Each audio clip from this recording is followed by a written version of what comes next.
한 주도 평안하셨나요? 언제나 하나님의 은혜가 여러분들 삶 가운데 늘 가득하기를 소망합니다. 5분 말씀 묵상 영상을 통해서 하나님의 은혜가 여러분들 삶 가운데 스며들고 복음과 말씀이 우리의 삶을 이끄는 놀라운 은혜의 삶이 되기를 소망합니다.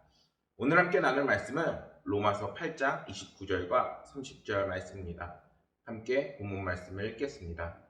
하나님이 미리 아신 자들을 또한 그 아들의 형상을 본받게 하기 위하여 미리 정하셨으니 이는 그로 많은 형제 중에서 맏아들이 되게 하려 하심이니라. 또 미리 정하신 그들을 또한 부르시고 부르신 그들을 또한 의롭다 하시고 의롭다 하신 그들을 또한 영화롭게 하셨느니라. 아멘. 우리가 소그룹 모임을 하거나 아니면은 교회에서 성도님들을 서로 만났을 때 이렇게 물어볼 수가 있습니다. 한 주도 은혜가 가득한 삶을 보내셨나요? 사실 이 질문을 받을 때 이것을 자연스럽게 당당하게 말할 수 있는 사람들도 있는 반면에 생각보다 이 질문에 대해서 잘 대답을 못하는 분들이 있을 수 있습니다. 이 질문을 받게 되면은 마치 이런 거죠. 예를 들면은 학교에서 아이들이 숙제를 해오라고 선생님이 시켰을 때 그 숙제를 했는지 또 안 했는지를 분명하게 알 수 있듯이 이러한 질문이 우리에게 정말 하나님의 말씀과 은혜대로 살았는지 또는 그렇지 못했는지에 대해서 스스로 알 수 있게 되는 질문이죠. 그래서 우리들은 하나님의 은혜가 늘 함께였다면 참 다행이지만 그렇지 못했다면 때로는 심지어 후회하기까지도 합니다. 아, 내가 그때 좀 더 기도할 걸. 아, 내가 그때 말씀을 좀 더 볼 걸. 이렇게 말이죠. 그런데 분명한 것은 우리가 주님과 함께였는지 아니었는지 스스로 분명하게 알 수 있다는 것입니다. 그리고 주님과 함께한 사람은 그 삶에서 고난과 문제를 만나더라도 정말 하나님의 은혜가 함께했기 때문에 주님께서 나를 승리하게 하셨습니다. 라는 고백이 자연스럽게 나오게 되는 것입니다.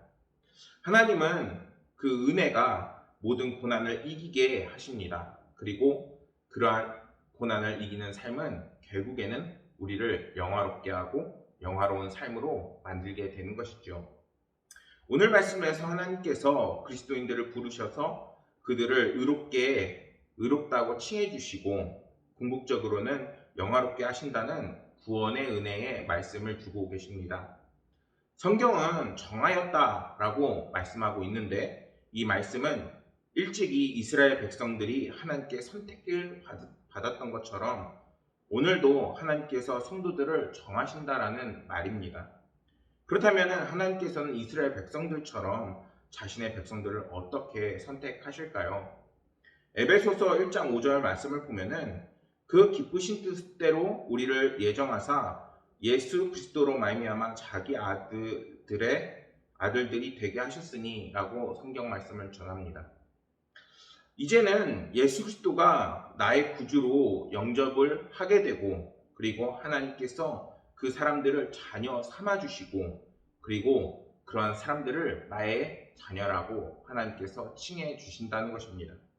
그렇기 때문에 누구든지 예수님을 믿으면 멸망하지 않고 구원을 받을 수 있다는 것이죠.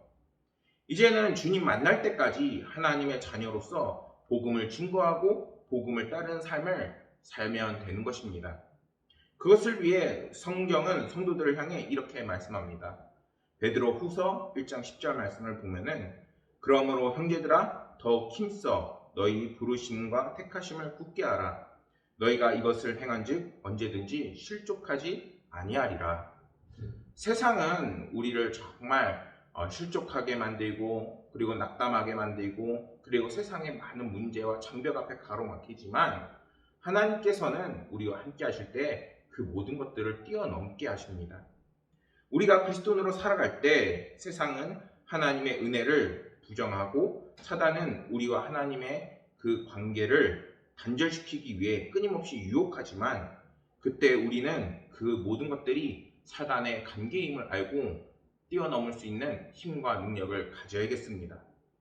그것을 위해서 우리 그리스도인들은 은혜를 따르는 삶 그리고 하나님께서 정말 우리를 영화롭게 하는 그러한 삶의 과정을 밟아 나가야 하는 것입니다. 이때 우리가 꼭 기억해야 하는 것이 있는데, 그것은 우리의 삶의 환난과 고난과 문제가 닥쳐왔을 때 우리 그리스도인은 하나님이 나를 자녀 삼아 주셨고 나를 구원하셨고 지금도 나와 함께 계시고 도와주신다는 그러한 믿음을 잃지 않는 것이 정말 중요합니다.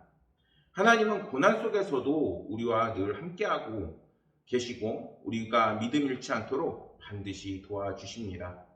우리가 세상의 방식이 아니라 하나님 방식대로 살아갈 수 있도록 이제는 끊임없이 우리를 이끄시고 도우신다는 것이죠. 사실 그런데 이러한 과정을 잘 믿지 못하는 게 오늘날의 우리들의 모습이지 않나 돌아봅니다. 특히나 지금 많이 힘든 과정을 밟고 있죠. 코로나가 이제 점점 나아지나 싶더니 다시 도로 심해지고, 또 국제 정세는 정말 날로 경기가 악화되고, 그리고 우리들의 삶이 점점 물가가 정말 오르고, 그리고 안정되지 않는 삶으로 인해서 정말 우리가 많은 힘겹고 어려운 시기를 보내고 있습니다.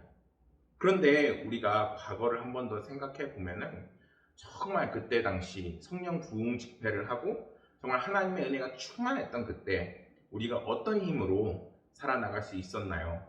그때 우리가 돈이 많아서 잘 살았나요? 아니면은 우리가 뭔가 능력이 있어서 더 잘 살았을까요?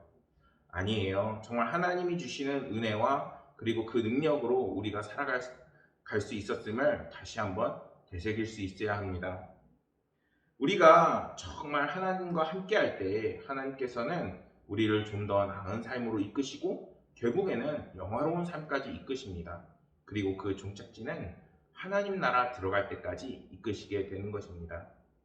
사랑하는 여러분, 여러분들이 정말 하나님께서 우리 주님이 나를 영화롭게 하시는 분, 그리고 나를 구원하시는 분, 나를 도우시는 분, 이러한 분이심을 그 믿음을 잃지 않기를 소망합니다.